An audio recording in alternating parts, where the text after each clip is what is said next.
kauna-unahan sa Pilipinas. NBC Manila Broadcasting Company. DZRH, member, kapisanan ng mga broadcaster ng Pilipinas. Ladies and gentlemen, let's get ready to rumble!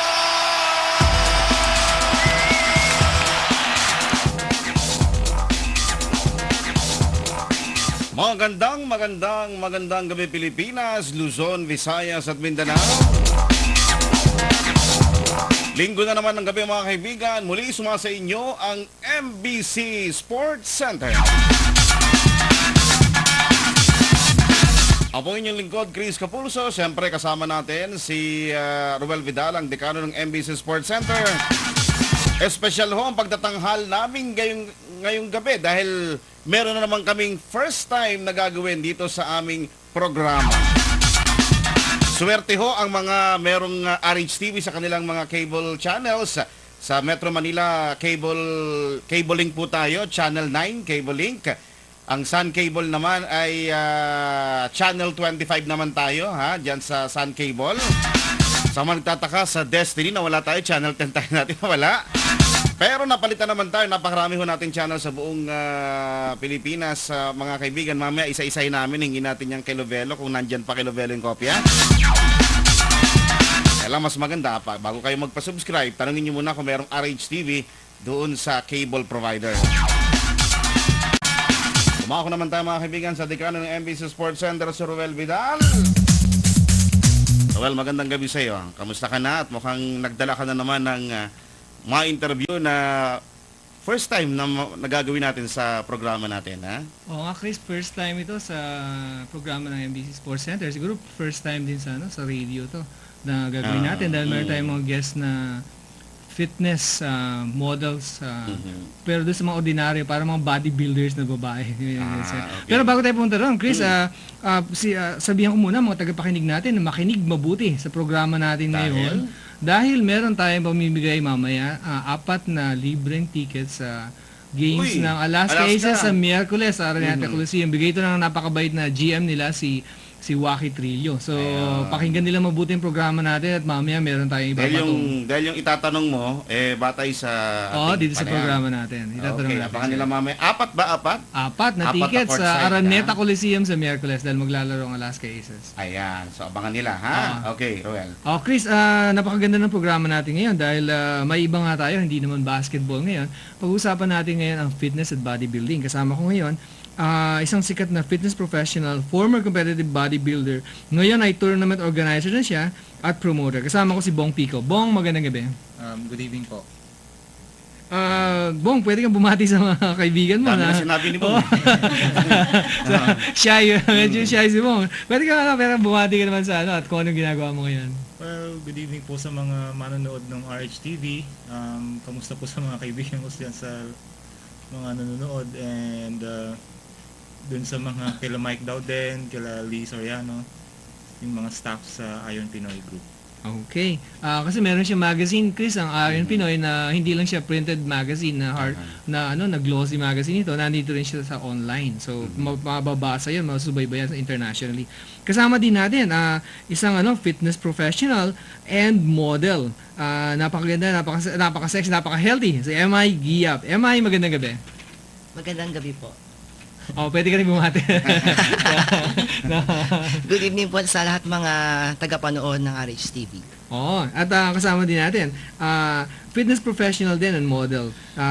Actually, nanalo na siya sa international competitions. Chris, kasama natin si Luz Biminda McClinton. Hello, magandang gabi Pilipinas.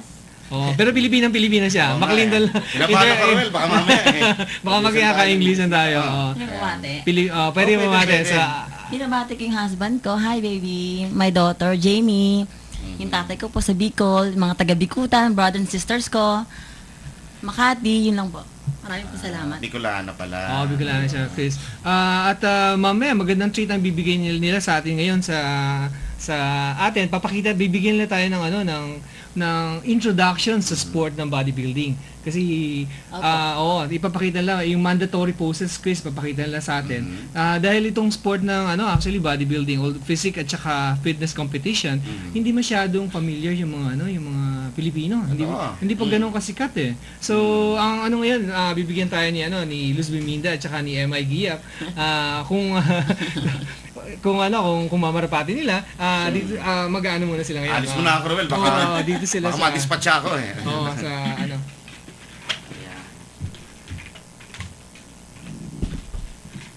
Ito yung papakita nila sa atin. Bong, anong papakita nila? Ito, mandatory poses ito ngayon, di ba? Oo, ito yung mga mandatory poses na ginagawa ng bodybuilding. So women, sa men tsaka women pareho lang sila. Oo. Ito yung front double biceps. Ito naman, ano yung ginagawa lang ngayon, Bong? Front lat spread.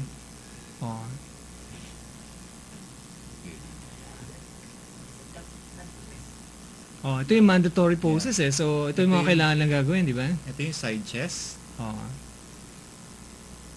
Yung mga mahabang buhok ni Luz Biminda na nakakaharang sa yun yung sa kabila, di ba? Next, sa back. Ayan. Triceps okay, muscle sa likod ng bisig. So ito yung triceps day kami ni Christian. although nag-weights kami ni Christian, hindi namin na kayang palabasin yung ganyan, no? Abstract kaya natin palabas. Baka flabs, di ba? Susunod naman nila yung mga back. Back poses naman. Pakita yung back muscles. Ito yung back double bicep. So, Chris, treat ito sa mga taga-panood natin sa TV, kaya lang, i-describe na lang siguro natin doon sa mga taga-pakinig natin sa radyo, na ito ngayon pinapakita lang yung mandatory poses ng mga bodybuilders sa physique at saka sa fitness competition. At saka figure competition pala. Kasi 3 klase yung competition na yan. Ano ngayon ang ginagawa na, Bong? Ito yung rear lat spread. Lat is yung back muscles yan, di ba? So pinapakita nila sa atin yung yung back muscles na dine-develop. Yung gaano katagal yan, Bong, bago ganyang klaseng physique, gaano katagal? Okay, Depende sa tao usually. Medyo pinawisan sila, nakakapagod gawin ito, di ba? So Luz Biminda, yung ganong klaseng physique, gaano katagal mo di-develop yan? Gaano ka nakatagal nagte-training bago mo naabot yung ganyang klaseng form? I've been doing this for 7 years, almost 7 years. Mula nang mag-asawa po ako. Mula na mag-asawa ka, ibig sabihin yung asawa mo ba ay instrumental sa pagde-decide Hindi na... po, kasi we're both athletic. Yung husband ko mismo, siya yung nag-workout dati pa. Bali, after we get married, he get me into fitness. That's where I started working out. Doon na po ako. Yun na po yun. Tapos naging passion ko na po siya. Na yung pag-workout. So, Opo. ikaw naman, Emma, gano'n katagal bago na-achieve yan? Alam ko, kanina pinapakita mo sa amin yung picture mo. Hindi iba yung form mo. Malayo ba? Malayo. Naka-bikini, Miss Bikini yung picture niya. Pero ngayon, ayun na nga, figure competition. So, Sa akin naman, 3 years ko naman na-achieve yung ganitong body. 3 years na. 3 years na. Talagang extreme workout talaga. Tsaka, extreme workout na sinasabi mo. Dire-diretso lang, diet.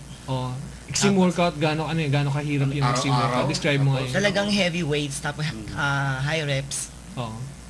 Tapos diet din kasama yun. Supplements. Pero hindi kasama steroids dyan. Supplements lang. Supplements lang. Kasi bawal yun. Bong, tatanong ko sa'yo. Compare mo yun, di ba? Yung physique ng lalaki at saka yung makeup ng katawan ng lalaki.